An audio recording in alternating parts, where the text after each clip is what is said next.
Bonjour et bienvenue dans cette petite vidéo dans laquelle on va parler du thème numéro 2, l'eau sur Terre et dans notre quotidien, et on va s'intéresser un peu plus spécialement au TP numéro 5, l'eau comme solvant, en faisant une première petite expérience. Alors c'est simple, j'ai placé ici de l'eau dans 5 tubes à essai. On va étudier la dissolution de différents solides dans cette eau. Mais avant de commencer l'expérience, ton premier travail est de reproduire le dessin que je projette sur ton cahier. Ce dessin représente les 5 tubes à essai que nous allons utiliser dans cette expérience, 1, 2, 3, 4, 5, dans lesquels il y a déjà de l'eau, et dans lesquels nous allons ajouter différents solides pour étudier s'ils se dissolvent ou non dans l'eau. Je te laisse quelques instants pour faire ton schéma, mets peut-être la vidéo en pause, et si c'est bon, nous allons pouvoir commencer.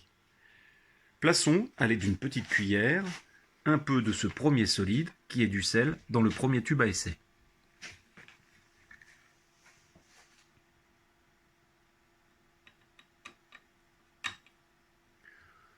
Plaçons à présent le deuxième solide, ce solide rouge, qui est de la fluorescéine. Pas évident à prononcer ce truc-là. Quelques cristaux suffisent. Plaçons à présent, dans le troisième, ce solide-là, qui est du sucre en poudre.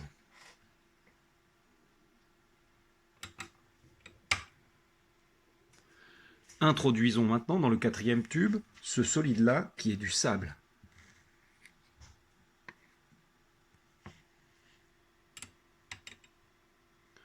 Pour finir, plaçons ce solide en poudre bleutée, du sulfate de cuivre, dans le cinquième tube.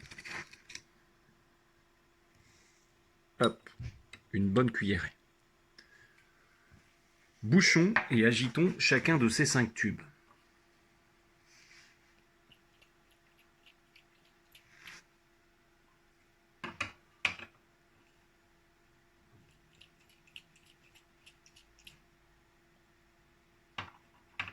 Passons au troisième tube, l'eau et le sucre. Quatrième tube, l'eau et le sable.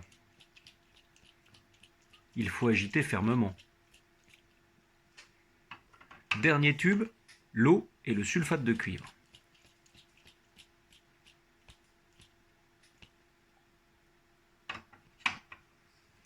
Observons de plus près ce qu'il s'est produit. Dans le premier tube, le sel s'est complètement dissous. Nous avons de l'eau salée.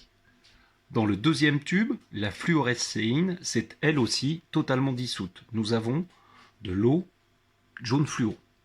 Dans le troisième tube, le sucre s'est également dissous. Nous avons formé un mélange homogène, comme les deux autres tubes.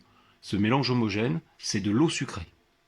Dans le quatrième tube, nous avons beau agiter très longuement, le sable ne se dissout pas dans l'eau. Il reste au fond du tube à essai. Pour finir, observons le dernier tube, qui n'a pas dû être bien nettoyé. Il est en effet un petit peu jaune. Il devrait être un peu bleuté. Il contient le sulfate de cuivre qui s'est totalement dissous dans l'eau. En effet, le sulfate de cuivre peut se dissoudre et se dissout dans l'eau.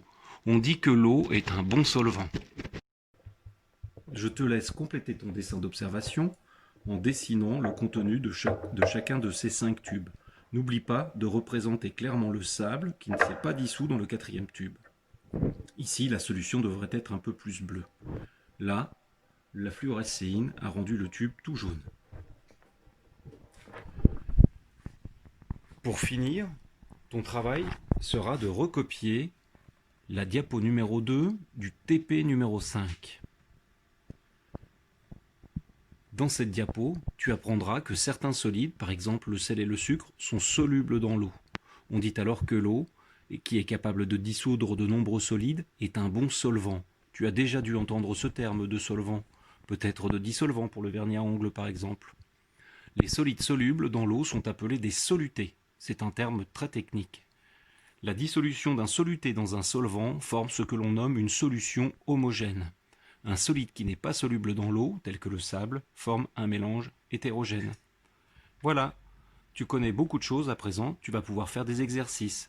Si tu veux, tu peux compléter cette expérience à la maison en utilisant divers solides tels que du cacao, du café ou d'autres solides que tu peux essayer de dissoudre dans un verre contenant de l'eau. Bonne expérience et à bientôt!